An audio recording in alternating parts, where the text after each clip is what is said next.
I would like, if I may, to take you on a strange journey.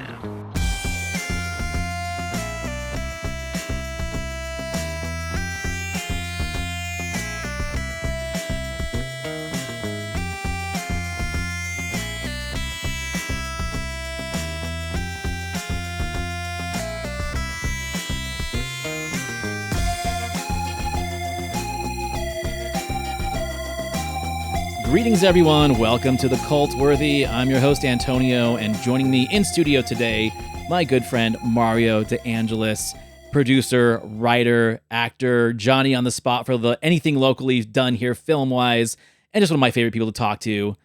Welcome to the show, man. Thank you for having me. I'm glad I could come in person. It always is better one-on-one. So thank you for letting me come by. I agree, and I like the shirt. I love this shirt. It took me forever to find it. It was not cheap, but that's okay. I have two addictions: physical media and shirts.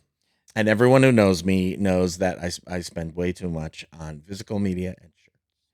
You did a documentary series not too long ago about the restoration of this house. That was essentially like a squatter's house or a hoarder's house. It was a hoarder's house. Right. Yeah. And my favorite part about that is you saw the movie collection and you're like, dibs on the DVDs.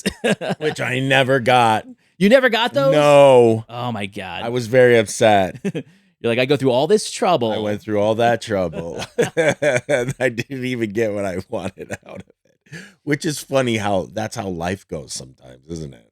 Absolutely.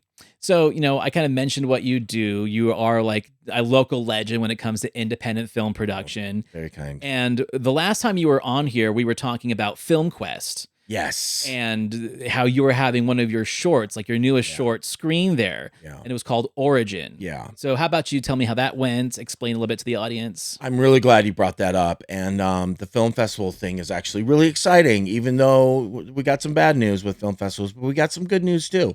FilmQuest is doing really well. And there's another festival, Zion's Film Festival. I don't think I do have some things in there, but they're not mine. But FilmQuest and Origin went really well. And I'm glad to report it was received really well. Oh, I found during the screening a couple of things that I had changed after the screening. So nothing crazy, but we have the final version. And that happens. It's not a recut. It's not a recut per se because of anything wrong, but there were like 3 or 4 technical things I didn't like, but I noticed it during the screening. No one else really did. Something happened during the screening. There was a laugh that there wasn't supposed to be. And it didn't upset me, but I was like, wait a minute, why did everyone just laugh there? And then I found out why, and we changed it. And that's one of the things. It happens. That's one of the things too. Like when you actually screen something for an audience, right? I do that with a podcast. When I'm editing my show, right, and I edit 3 shows a week, right, there's lots of things I miss because I am so tuned into like my own voice 100%. And patterns and things like that sometimes I don't like maybe fact check something that I said or something that a guest said. And then it comes up in conversation later. It's like, hey, I listened to that episode. And did you realize that you said this actor or this director and it was totally wrong? And I've gotten to the point now where it's like, okay, well, I'll just put like a retraction at the end of the next episode, but old me would have gone back and unpublished it, deleted it, redone it, put it back. I just let it go now. But you don't have time to keep doing all that. When you're doing a short film and you're screening it, whatever your final destination for that thing is, I think that having public screening are good because you can learn from the audience, for sure. That's exactly what happened. And the rest of it was paired really well. Sometimes, not necessarily with FilmQuest, they get it right pretty well. Jonathan and his team are really good. Jonathan Martin and his team at FilmQuest are really good at pairing, I feel. Right. And it was paired really well with other shorts. And what that means for some people who don't know is thematically, they end up putting some things with other things. And you can pair a short program poorly. Correct. Depending on the festival. Slam Dance is really good at it. Film Quest is really good at it. I think Zion's will be really good at it. They need a little more time to pair right. Now, does that matter? I think so, because you're doing an experience thing. That's a very interesting point. I've never thought about that because I've been to lots of film festivals too, not just in Utah, like Seattle, Portland. Oh, And there is something to be said about it's almost like making a playlist, almost like making a mixtape, right? If you don't distribute the energy of the films appropriately, you can bore your audience. And I've seen it where 3 or 4 you shorts have? in, Yeah. and people just they leave. They get tired. They don't. You have to have like a high point, a low point, a high point, a low point. That's a really good thing, and I never really thought about it until now when you talk about pairing. So yeah, that's interesting. And speaking of film festivals, one of the reasons why it comes up in conversation is we are here in Salt Lake City, Utah, and Sundance is literally the end of the week is when it starts right now. That's right. And we almost lost it, and we can still potentially lose it. We have it for sure this year and next year. Right. And then it's up for grabs between It is. It's like Cincinnati, Boulder, Yeah. and us, which is crazy to me because It is crazy. it's been around as I've been alive Yeah. and living in this state. Yeah. Yeah. And I know people who think they know what's going to happen. No one knows. No one knows. And I've got people, everybody and their dog thinks they either know for sure they're leaving. No, the facts aren't in yet. So everyone needs to relax, and it will stay or it'll go. No one has control over it except those people. So you don't have to spend time worrying about it. There's other things to worry about in life. I agree. Sundance will either stay or go, and everything will work out just fine in the end. Life will go on. I agree. And the fact that we lost Slam Dance a couple years ago too, like I do feel like we are in this phase now where there's death and creation, and it is just the cycle. It just feels weird for us because we've been so used to having in our backyard for so long. So let's lead to the next thing. We're about like how I've always thought that Sundance in the last 15, 20 years has been less of like the exposure and more about the selling block, right? Going to market. Yeah. It used to be about a place where people could have their film seen, get new directors and stars and writers exposed and giving them opportunities to show off their stuff. And yes, they would get picked up by big studios, but now I feel that's all it is. It's all about the premieres, the prestige, and who's going to buy what movie for how much. It's almost like Antique Roadshow in a sense, where it's like, how much are we going to sell this movie for? How much is this movie worth? And then when they don't have returns at the box office, they blame the filmmaker and not the studio that made a poor decision on buying something and trying to get it exposed on a large scale. The hypocrisy of that has always been kind of upsetting for me. It's upsetting also. That's a really good point, and I'm glad you brought that up. It's also upsetting if you look at the numbers, which I'm not saying I have them memorized. Right. I say if you look at the beginning, year one of Sundance to now, if you look at the numbers, the percentages of movies that get picked up at Sundance and, oh, I made it into Sundance and, oh, I got picked up, and the percentage that is forgotten and nothing happens to those filmmakers. Like, good job.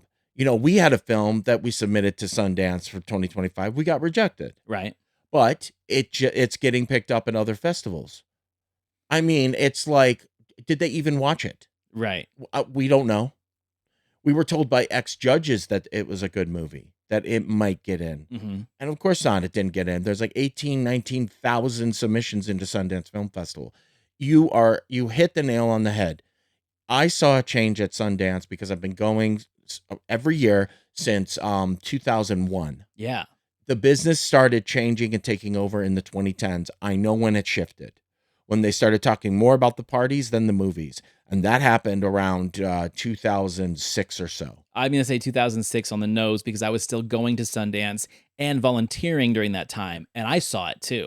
My episode a few weeks ago with a girl who's a local critic, she didn't really start going to Sundance until 2010, and that's all she knows.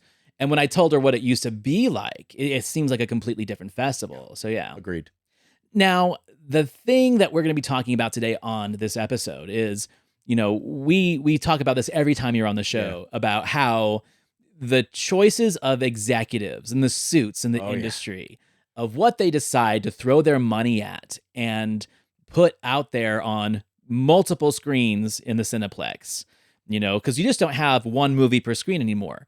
If it's a big deal, a big adaptation, or a big licensed property, it's getting 6 screens. And then the smaller, lower budget movies, which I think are more accessible in my opinion, they get pushed to the end of the aisle on the one small screen, and they have to share time slots. It's so ridiculous.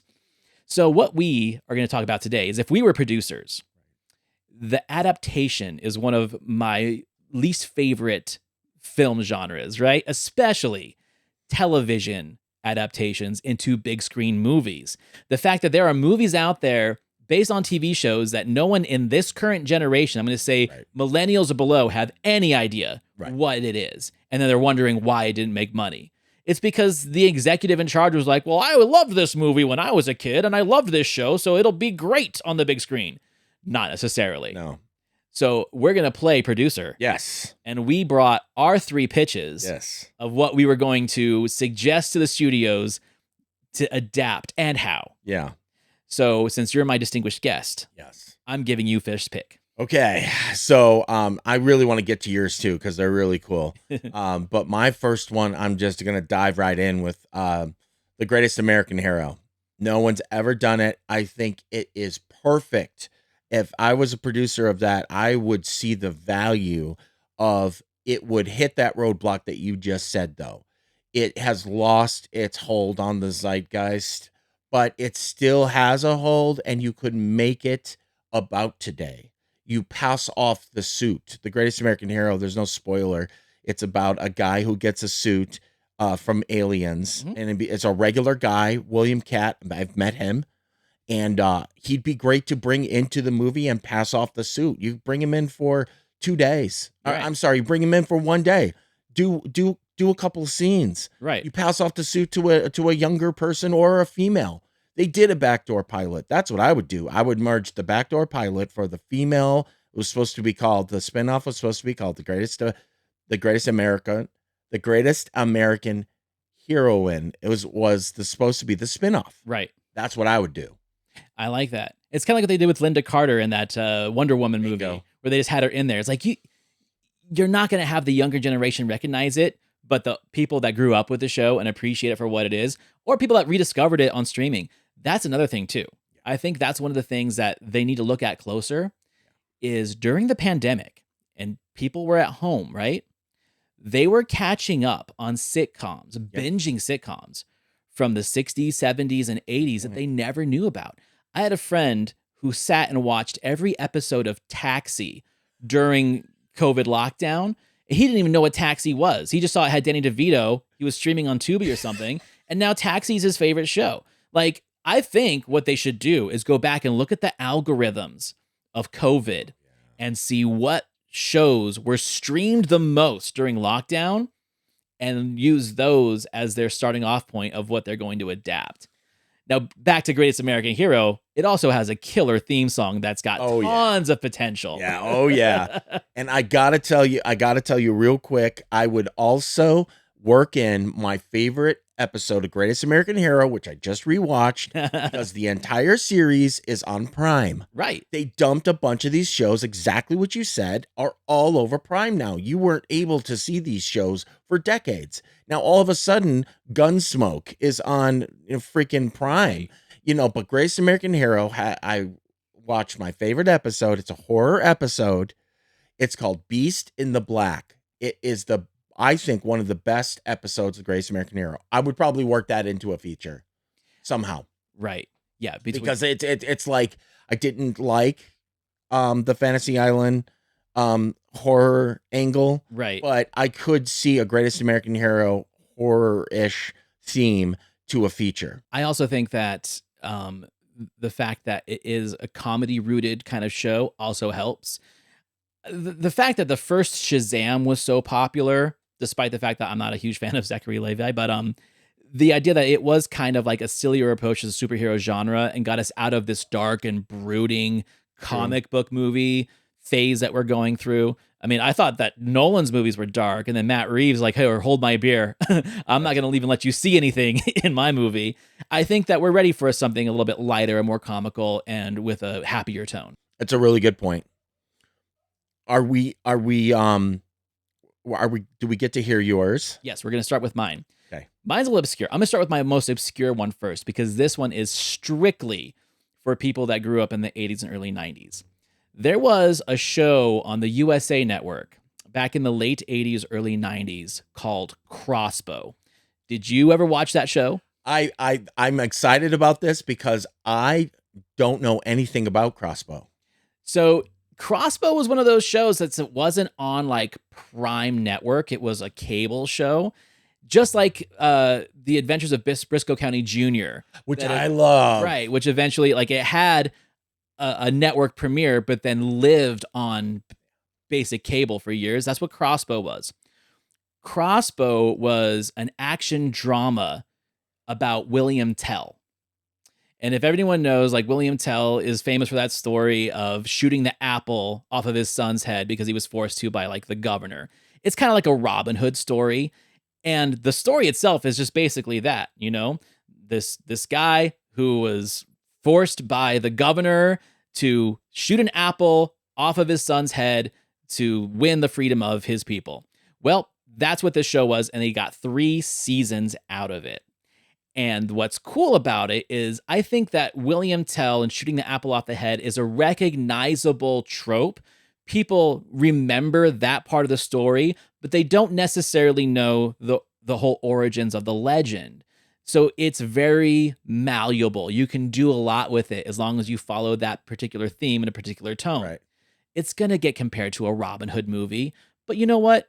Prince of Thieves, which is like my personal favorite Robin Hood movie, despite the terrible accents, it's well made. I feel like there is still a market with that. Ridley Scott made a Robin Hood movie. Jamie Foxx made that weird Robin Hood movie a few years ago. I think that's a genre that it's not quite there yet, but things are cyclical, right? That's a good point. Fantasy movies are come and go. And when you strike while the iron's hot, it is a genre that can pay off. Yeah. But I think that would be something that would be fun to see.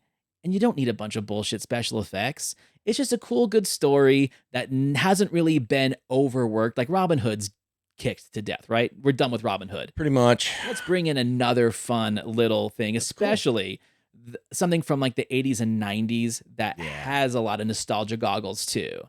So that's the one I would bring to the table. And who would you cast? Because I'd be interested to find that out. Okay, so the guy that played William Tell back in the day, he was kind of like a low-rent Peter Weller, was kind of my opinion of what his, like, kind of underplayed, but kind of a tough guy. I think that a good version of that for this generation, and as much as I don't like the dude in a lot of movies, I think Glenn Powell could pull it off. Because I think that guy actually has talent. I think he's just frequently miscast. Okay. People don't know what to do with him yet. And I think that once they give him the right kind of role, they'll be like, there it is. That's what we need to do. Well, not to go too far off this topic, but it's on topic, is The Witcher did the exact same thing where that was Henry Cavill's thing. He was born to be the Witcher. Right. Then they ruined it. I won't get into it because it's too upsetting. But 2 seasons of The Witcher at least are good. Yeah. And then he was like, F this. Right. I'm out. Bitches, you guys are about to ruin this, and I agree. I think no one's going to watch this, whatever, 4th season. He's a nerd at heart. And yeah, he loves passionate about it. He loved it, and that was his role. And I loved him in everything else he's been in. And me and my son love watching Henry Cavill, and he was a good Superman. But man, he was born to be the Witcher. Dude. And then they ruined it. I think that his adaptation of The Man from U.N.C.L.E. as Napoleon Solo, Guy Ritchie's, highly underrated. Highly underrated. And again, that's the problem that we're going to run into with some of these topics is like, I don't think there was enough people in the current generation that even knew what The Man from U.N.C.L.E. was. I think you're right. But go back and watch it. He's killer, and the movie's actually pretty damn good. Dude, I love your pick because, like I said, I vaguely remember Crossbow, but it was one of those shows. And I watched the USA Network, Rise and Fall. Yeah. And yeah, that's really cool. Yeah. There's a lot of good stuff back in like Silk Stockings too. Remember Silk Oh, I Stockings and that? remember. Yeah. Yeah. That could be a Silk fun Stockings. adaptation as well. Oh, that would be a good one. All right. Next on your list. Can't skip V. Yeah. V, the feature, has been teased by the Kenneth Johnson, the showrunner, Mhm. who swears, but he's been swearing for 10 years that the feature's in production. Right. It is not. Yeah. I would fast track that sucker because I am one of the only ones that I know, one of the people that I know, because I love Marina Baccarin. Yeah. So I fucking loved the reboot. She was perfect in it. That role was made for her. She commanded every Yeah. scene. It's like watching the Battlestar Galactica Katie Sackhoff, reboot, yeah. because Katie and everyone commanded the scenes they were in, but Katie owned that show. Yeah, she did. Totally. And Marina owned V. And that show was not, it got raked through the ratings and it got raked by critics. I thought it was great. I thought it was great too. Then they did what they had the balls to do. They called up the mother of all aliens and said, "Will you be in this show?" Kind of reprising your old role as Diana. I think they called her something else, but then they called her up. And I would bring all that together if there was a V. So you're saying that if you made a feature, yeah, that you would try and connect it to the reboot? I would. Yeah. I think I would. I don't think they did much wrong. It just I don't think the audience was ready for that. And that's the thing about TV, man, is it's so distracting. You have so many options now. Like you have to pick and choose your time wisely of what streaming app you're going to watch a show on and how many episodes it is. Yeah. And that's the other part too, where it's like the anticipation of TV shows isn't there anymore. Right. Because I mean, they're smarter. I see they're going back to like weekly releases. But for a while there's like, here's your 15 episodes. And then people just watch them all in one block. And then it kind of ruins the appreciation for it, in my opinion, you know? You're exhausting yourself trying to watch all the episodes of Stranger Things in one go. Oh. Back to V real quick. You asked the right question. Like I said, Jane Badler owned that original show. I loved everybody who was in it. It's a strange connection, and I have another good one for my third, but V has a weird connection to The Greatest American Hero, and it's such a different role for her. But and I'm blanking on her name, but she's in both series. And she was great in both, but so different. But Jane Badler was brought into this V reboot, and I like what we were talking about. We were talking about Deadwood. They left the V reboot starring Marina with a cliffhanger. Like no one ever knows what happened. Cliffhanger, right? Oh, it was a great cliffhanger. Yeah. For V, they got 2 seasons out of it, and then they canceled it. Yeah. And I think they should have gotten a third. Some shows I think will go on too long. Supernatural, 15 years, but V should have gotten at least one more episode. And I love The Walking Dead, but it went on too long, and too now many they're spin-offs. Now there's too many spin-offs, and they're failing. I think. I don't know. Well, it all focuses on like central characters. Well, I think what people realize, if you don't have the character that you like, then you're not going to tune into the show for the long haul. You'll be fascinated by the idea, like, oh, this is a new cast with a new side story. But if there's no familiarity to it, it can't just be about zombies, because anyone can make a show about zombies, right? I mean, as for V, I've got the original DVD sets on my shelf, both V and V Return. So yeah, I'm really excited about that one. And Mark Singer's still around. You know, Mark Singer is still around. Robert Englund's still around. Robert Englund is still around. I think you're right, and I would definitely bring all the worlds together. That's what I would do. Yeah, I think it's a great idea. All right, what's your next one? My next one has been teased many times, and I'm actually surprised it hasn't been turned into a series or some kind of like CG production on Disney Plus. And that is Disney's 90s property of Gargoyles. Did you watch Gargoyles? Yeah, back a in the little, 90s? yeah. I know about Gargoyles. I've watched it a little bit. The sad thing is we no longer have Keith David around to voice Goliath, the main Right. character. We would have to find someone in the same spirit that would pay homage to that performance. And I hate to say this, and I don't slap me when I say this. If they got permission, Mhm. I guarantee you, I don't know how good it would sound or how bad it would sound, but they could get permission to AI his voice. I was thinking that too. But you know what? I also was thinking the other day that I actually don't hate Vin Diesel's voiceover work. And I feel that if it was done the right way and directed the right way, he could actually be a pretty good Goliath. And he's a nerd too. Like a lot Yes. of people don't know that. He is a fantasy World of Warcraft, Dungeons yeah. and Dragons nerd. I bet he would jump at the opportunity to do that. I think that's a great point, and that's going to bring me to one of my favorite animated films of all time. My son and I just love The Iron Giant so an much. amazing It's a movie. Perfect. It's a masterpiece. Absolutely. Like Iron Giant and Vin Diesel, before he was big, said more than he did as Groot, as the Iron Giant, and got paid a lot less. and he got paid a lot less, and then he gets paid a lot more to say 4 words over and over and over for days and days and days. Oh, the life. The Gargoyles that would be a great live action, and I also, if it's handled well with you would have to probably make the Gargoyles, CG. Well, so this is one of the live things, action. Is that what you're thinking? live action, but this is one of the things that I was kind of thinking of because I know that with the new Star Wars shows that they've been putting out, they're hit and miss, right? They really are hit and miss. But there's something about these new Star Wars shows I actually appreciate, and that's a lot of their, especially with the Filoni Favreau ones, their return to practical effects, right? I agree. Where they have a lot of practical sets and stages. They also have the HD screens in the back to make it look better. But they have a good combination of let's say that there's a droid, it might be CG in a long shot, but in the close up, it is practical. You're right. I could totally see a good blend if you had really great Really good creature point. effect work for close ups and the faces, but then you could have some well accomplished CG for action scenes, long shots, and master shots. Having a nice hybrid of both, I think, could be really cool.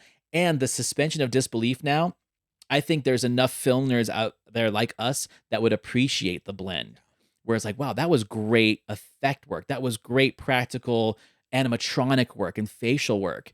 And then if you got, let's say, Guillermo del Toro to direct it, right? Then he's already got the idea of puppetry and mime and all these different artistic aspects, stop motion. Yeah. I bet you could make a baller adaptation of it. Yeah. I think that's a really good point. I love your ideas. All right. What's your third one? All right. So it's kind of been done, but not been done. It's a R-rated, adult-oriented comedy, Elf. I love it. I love it so much when I saw this on your list, because the first thing I thought of is now that we have Ted in the zeitgeist, right? Which I personally think that the Ted TV show is funnier than the movie. I haven't seen it yet. Oh, it's so funny. I heard it's funny. But if you give it that kind of energy and bring Alf back, I think that people will appreciate the fact that you're doing something new with it and not just the tired old, it's just puppet that says funny things. No, have him swear, have him drink, have him smoke. Maybe he has to go to rehab. I don't know, but I loved that idea. and when I said it's kind of been done, it has nothing to do with Alf, but Paul exists. And no one saw Paul, but I love Paul. I think Paul's great. Yeah, Nick Frost and wasn't an Edgar Wright picture, but it was starring, of course, Simon Pegg and Nick Frost. Simon Pegg and Nick Frost. I thought it was not a masterpiece, but I thought it was fun. Yeah, and then Greg Mottola directed it from Superbad. This is what I would do. This is exactly what I would do with an Elf TV series. You take it the second after they also got canceled, and it's also a cliffhanger, and no one ever knows what happened to Elf. And what if you just pick up The feature just picks up right where the show left off, and then he gets pissed off. And it's a pissed off elf, and that would motivate all the bad behaviors and have him chasing cats, and he's like free because maybe he gets captured, maybe he doesn't. We don't know. But the very last second of Elf pissed everybody off because there was never a resolution. It's just all of a sudden Elf is surrounded. He's surrounded by government guys because the whole series they teased that he was going to get caught. Right. And then he finally gets caught at the end of season 4 or something. Huge cliffhanger, canceled the show. Never was able to resolve it. They didn't know, obviously, they were getting canceled. That was such like a common thing in the 80s too. Huge. Like sitcoms would have a 2-3 season run and then just stop, just get canceled or get canceled mid-season. You know, there's lots of great YouTube channels out there about shows that, you know, they shot 13 episodes, but they only aired 3 and that kind of stuff. 100%. And then you can find them like the old work prints and stuff like that. And like, that wasn't too bad, but it's so funny. Like how these days with streaming, they'll just make whatever shit they want and throw it out there. Yeah. But back then, everything was based on advertisers. Yeah. You know, how many Nelson viewers are you getting? And is it worth the commercial and advertising money?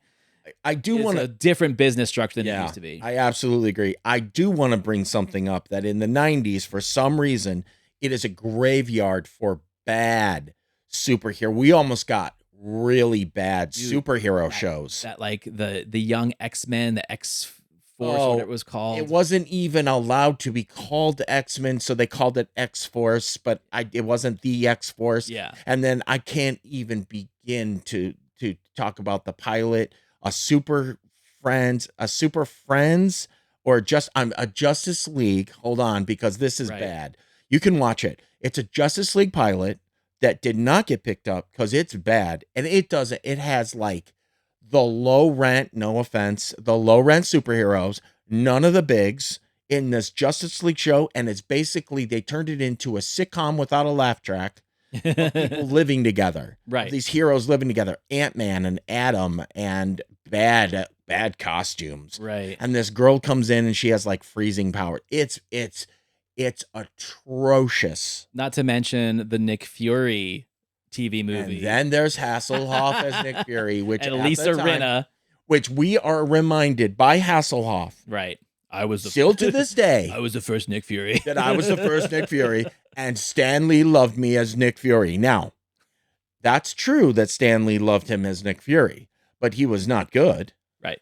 He was not good, and it was a bad pilot. All right, so like my last one, I'm doing the same thing as you are. I'm taking what seems like an innocent concept and putting a twist on it. So one of the last things we talked about, not on your last visit, but the visit before, was the rise of low budget, low rent horror movies now that we have public domain things coming out. Yeah. Mickey Mouse, Winnie the Pooh. Popeye. So we were talking about Winnie the Pooh, Blood and Honey. I was thinking, what would happen if we took a sitcom and gave it the Blood and Honey treatment? And so then I was thinking, like, which sitcoms were there from the 80s that I'd want to see a horror version of? I went with Small Wonder. Yes. I saw that on your list and I smiled. There's a lot of people in the age group that would not even know it exists. Right. But man, could that be a twist on that for sure? Like a deadly blessing or Deadly Friend or one of Wes's lesser known films. And I also was thinking about that too when I saw the movie that came out a couple years ago, Megan, or Mithrigan as I call it. I was like, this is essentially Small Wonder the movie. Like someone made a robot girl. You hit the nail on the head, and I liked Megan. I thought it was fine. Yeah, but you're right about it, what it basically is. Right. And so my idea was like, right. well, if we just take that kind of concept, but apply it to Small Wonder, where, hey, the dad's an inventor. He invents this little robot maid, but we can't let anyone know she's a robot. So Vicky has to be a real girl in everyone's eyes, even though she talks like this. And then she gets jealous of the attention that everyone else is getting. And then she starts taking people out while in the little maid costume or baby doll costume that she's in, right? but make it dark, make it bloody, make it violent. You don't have to sexualize the robot, which I think that's the first thing that people are going to go to. People still think about that when you go back and watch those early episodes of the show, where it's like, ooh, that they made Vicky kind of creepy and sexy in that episode. I don't know how I feel about that. No, just make her X-23, right? Make her just savage berserker mode and go out on people. Yes. Like, let's say he gets beat up at school, Yeah. right? And then she goes and takes out the bullies. Yeah. Just like in what that movie? Let the Right One In. You know how at the end she takes out all the bullies, the vampire girl? Yeah. We're gonna do it Vicky Robot style. Yes, absolutely. That could be you could have casting wise, you can have your sky's the limit. You could find just you'd end up finding the most perfect girl to play Small Wonder. I think it's funny too, because like that's one of the things that I appreciate what some of these streaming shows have done, and that is expose us to new talent that normally we might not be able to see because features are so selective, right? It's one of those double-edged swords of there is so much more content out there because of streaming. Yep. And there's all these new apps, and they're trying to pull people in with their content, and that is giving a lot of actors new opportunities that they didn't have before. They don't have to wait to go to network. They don't have to wait to make their big break. They can find an audience on the small screen. But no matter how good their performance is, it's really up to the showrunners and the directors of how good that show actually is going to be, and can they break free of that? Because that's one of the things about streaming is there's so much shit out there.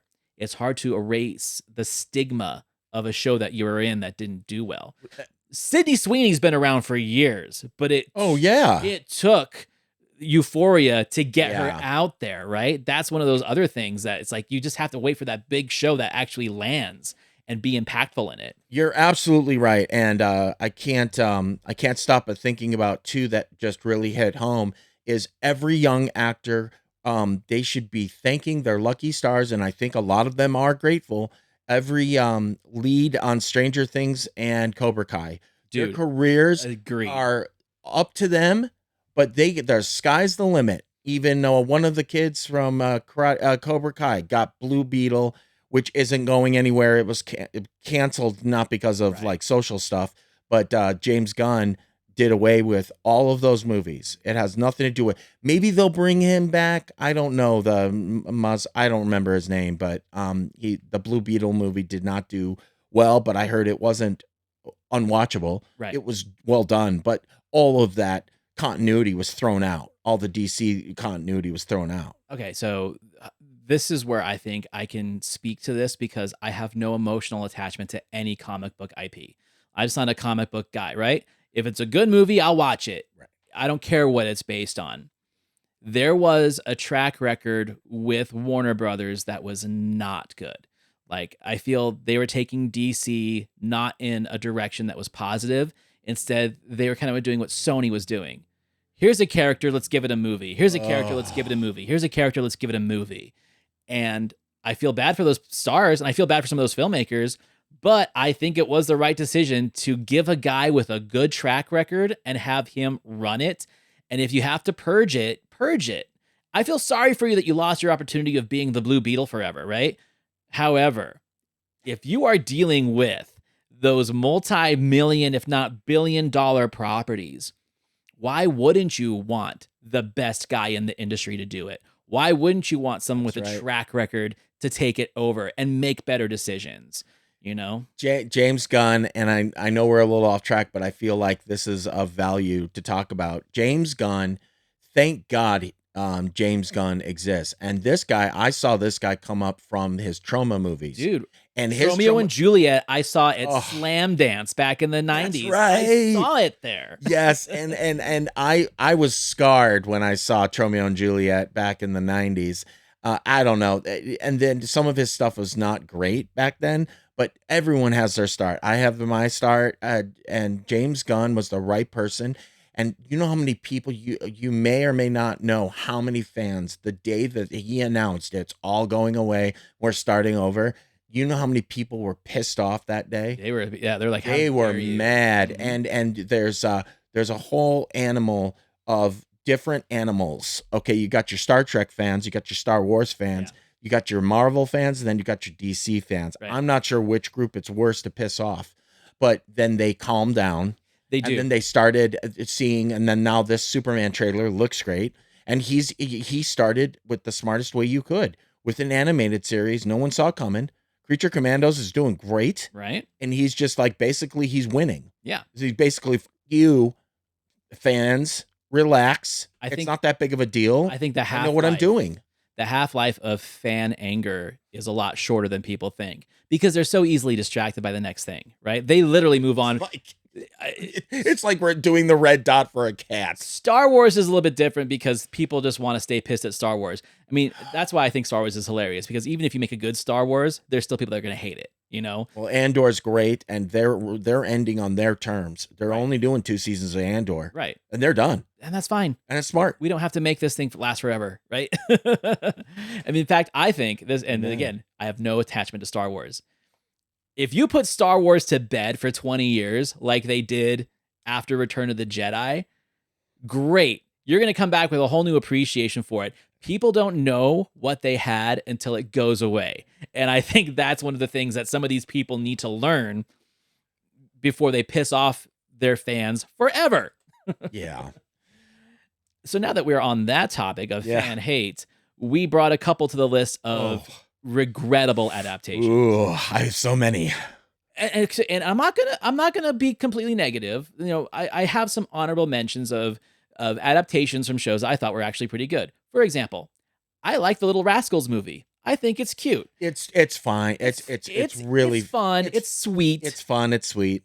I thought the Beverly Hillbillies adaptation was actually a good time. I liked it. Mostly because of Jim Varney, Dietrich Bader, and Erica Leniak. Like, they cast it perfect. And Cloris Leachman, of course. That was good casting. That was good casting. Casting is what saved that movie, in my I opinion. agree with that. Sometimes that works. You know, so I think that the 90s, we did see some adaptations that weren't terrible and actually had some memorable moments. I agree. We talked about Saturday Night Live ones before, like Coneheads is kind of fun. We talked about how Lorne Michaels has never just had a successful adaptation unless it's like a cult favorite on video, you know? Right. They've had success. Lorne Michaels in the Saturday Night Live situation has had 3 successes, 2 successes and 1 kind of, and then the rest weren't great. They weren't great. So Blues Brothers is one of my favorite John Landis movies. Blues Brothers, the original Blues Brothers. Then They Broke My Heart with what's on my list. Starts with they broke my heart when they made an unnecessary sequel. John Belushi had long passed. They should have let it. I'm not trying to be funny. They should have let it die. Blues Brothers 2000 is other than a couple of songs, It's a train wreck. it's a mess. It's a mess. It was unnecessary. It was forced. Dan Aykroyd wasn't even good as Elwood. He was forced. He's phoning it in. And he was phoning it in. And he's done great work and he's done bad work. Yeah. Just like most actors. And he's been in good stuff and bad stuff. But Blues Brothers 2000 is the top of my list of broke my heart. Right. I mean, I love Joe Morton, but he doesn't add anything to that movie. And then they put a goddamn kid in That was studio. Terrible. I already know this one. You're right. The kid was bad. It was a studio thing. It was a studio note.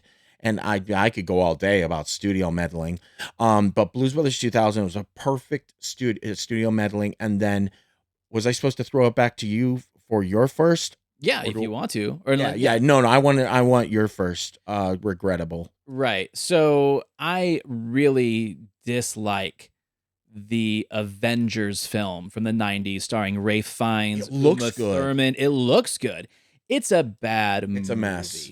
And, you know, the Avengers from the 60s, we're not talking about the Marvel's Avengers, No, right? of course not. Yeah, you're right. You're right. There is something about like that old kind of classical, proper British action show. Like thinking of like the shows like The Prisoner with Patrick McGowan or The Man from U.N.C.L.E., which got a great adaptation.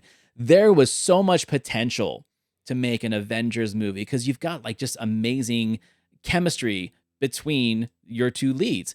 I think Ralph Fiennes and Uma Thurman are great in what they're trying to do. It's the movie that fails them. And Uma Thurman's an interesting one because as much as we love Uma Thurman, apart from her dramatic work and Pulp Fiction, it wasn't until Kill Bill that she actually found some real quality roles. Poison Ivy is a great role. It's just a bad movie, right? There are its defenders. You know, people defend the Joel Schumacher Batman movies. I'm not one of them. But it took her until Kill Bill to really kind of get back on top again. Everyone thought the Avengers was going to be it. You got her in a tight cat suit. She looks great with her red hair.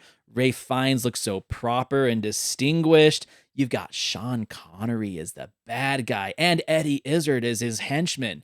On paper, that movie works, but dude, it sucks. It does. It does. And there, it's not on either of our lists, but there is a movie that jumps into my head that got Sean Connery out of the business.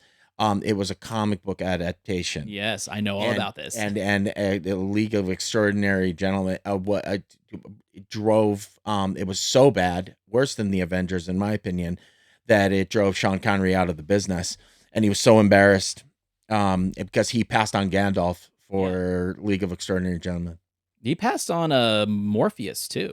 Yes, he did. Yeah, he passed on a lot of things, and he chose League of Extraordinary Gentlemen because he didn't understand the Matrix script, because I understand that, and he didn't understand what Lord of the Rings was, and I understand that too. He was like, "What is this?" They should have sent Christopher Lee go talk to him. Like, hey, go talk to your boy.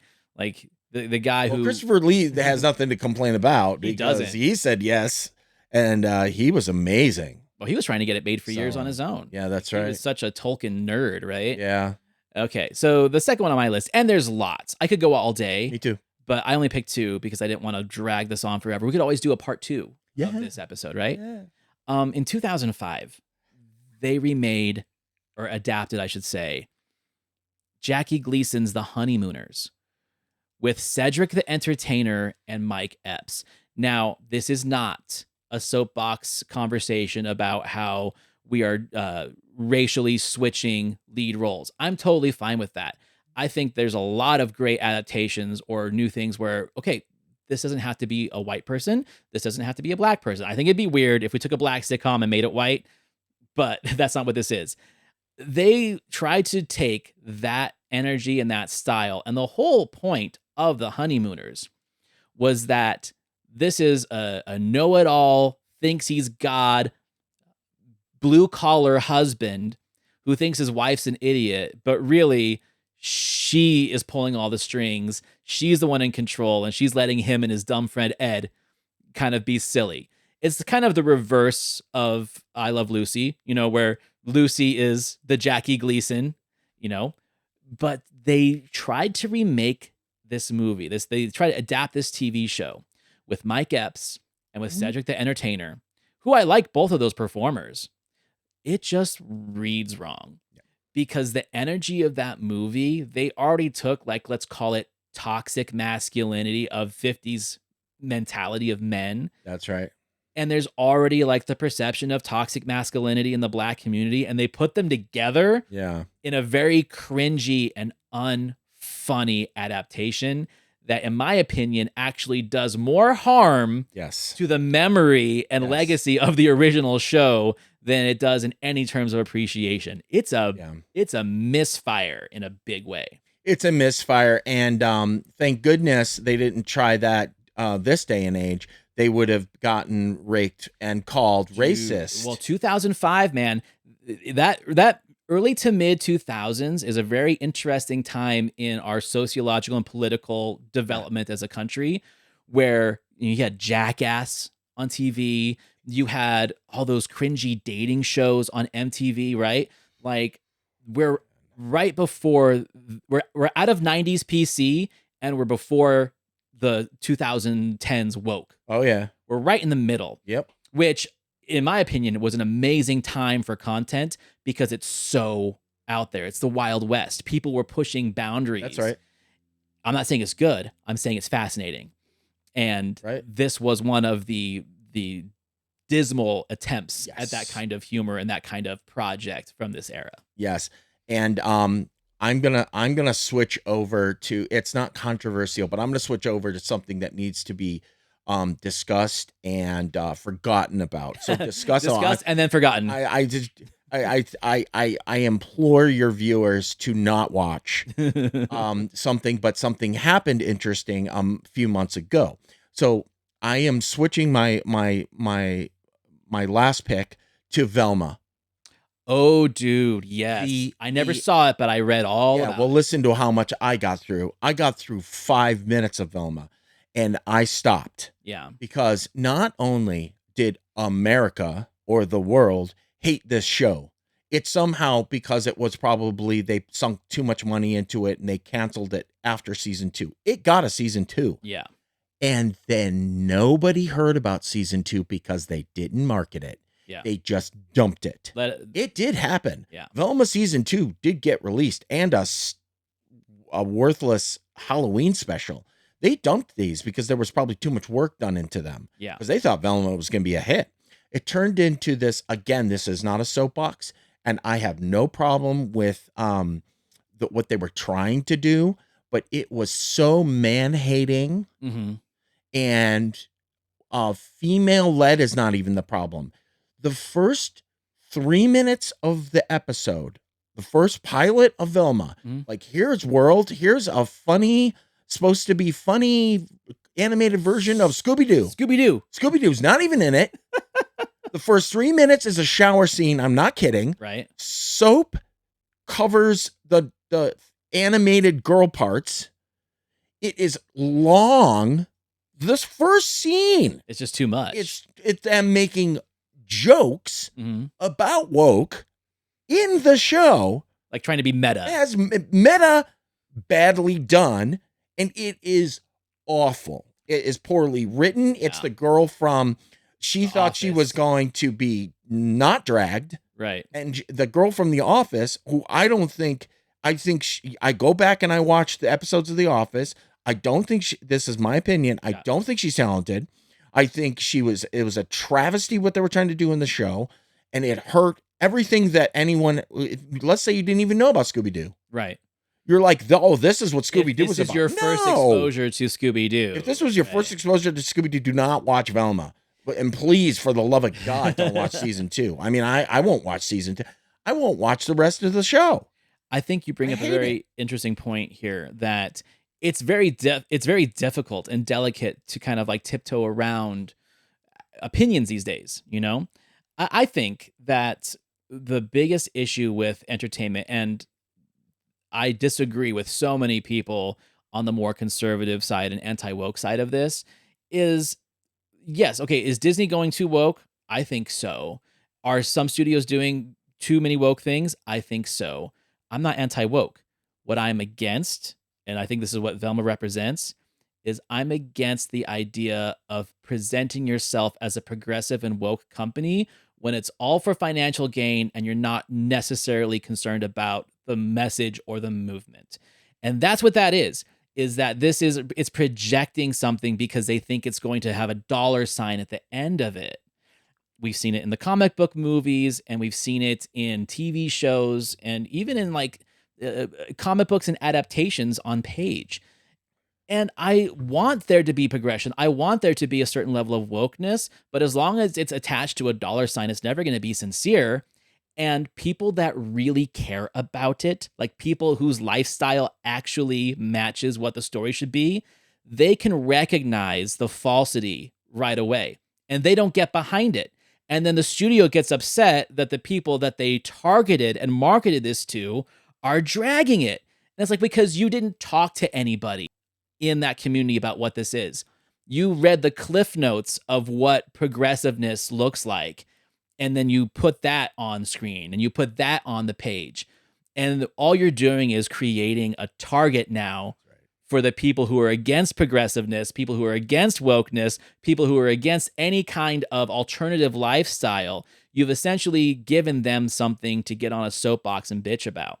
Meanwhile, us that really care about these movements and care about these lifestyles, we're not going to defend it because we don't agree with it, but we are forced to defend our opinions of why progressiveness and wokeness is important.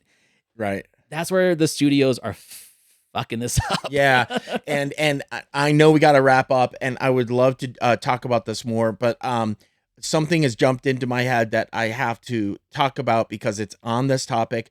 It's a little bit of a cheat because it was a movie they turned into a TV series. Right. And it hurt my heart to watch the Willow pilot. Oh yeah. I was livid that Willow wasn't even in the pilot till the end. Mm-hmm. 1, 2, characters that are bad characters. It was just bad writing. Right. And I don't blame, and again, this isn't anti-woke. I'm not anti-woke, but they did something with the writing that made it female-led, which is fine, but Willow doesn't even become the main character anymore throughout the series, which I didn't even keep watching. Right. So once again, we're talking about the same thing, a pilot that I made it all the way through. It's bad. It's bad TV. And we are smart enough as a society to recognize when we're being swindled, right? When we're being brought into something with the lure of nostalgia and then we're delivered something else.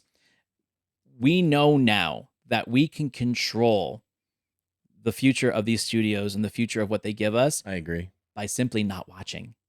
And enough people rebelled against that show that not only did they cancel it, they erased it. They took it off the platform. You're right. They took it off the app. So it's a slow moving needle, but I really think that now more than ever, we speak with our dollars and with our views. And before, studios, they didn't care because they had concession. They had all these different perks and things that were attached to a project that don't exist now. And unions are so strong these days. That's right. That they can't exploit people as much as they used to. So we are running the show. It's just going to take us longer to get what we want. Yeah, and they broke Warwick Davis's heart with this horrible show. Right. That he didn't know it was going to be bad until it came out.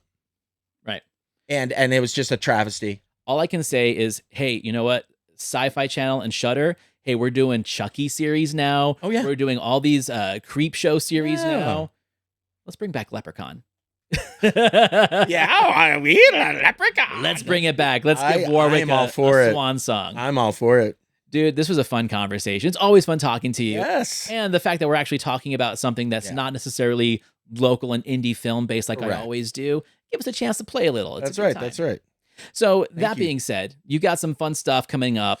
We're not going to get too far into it, but we're going to have you back on when that gets going. But just give us like a quick like bullet point of what you got coming up. So this is really timely and really cool. In a few days, this is TV related, so I'm glad you asked. So in a couple of days, we are going to be doing a couple of scenes with the original 1970s Shazam, Billy Batson. TV's Michael Gray is coming into town for one day, and I'm producing a couple of scenes for a superhero franchise that I've been working on for years with the creator, Vincent J. Roth. It's coming into town, and we're flying in TV's Michael Gray. Yeah. I call him that because he made it even to Archer. He did. Yes. TV's TV's Michael Gray is coming into town, and we're going to shoot him on the green screen, film him on the green screen, and a couple of scenes downtown Salt Lake. So you might see the you can see in his face it's the same guy. Yeah. But he was the young Billy Batson, of course, in the 70s Shazam TV series.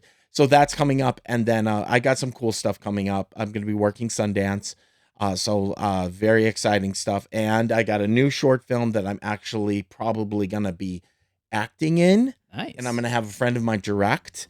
And that short, I'm really excited. I wish I could talk about it. I'm going to be signing a bunch of people to NDAs for that one.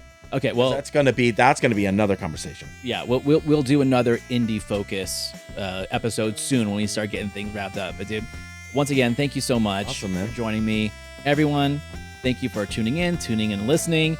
And get on the socials. Get on the cultworthy.com. Get on my Instagram, on my Threads, on my Blue Sky, and let us know if there were any TV adaptation movies that you loved or hated or you'd like to see. And when we do our next follow-up to this, we'll call some of them out. Sound good? Yay! Thanks for having me. Absolutely. I'll talk to you later. All right.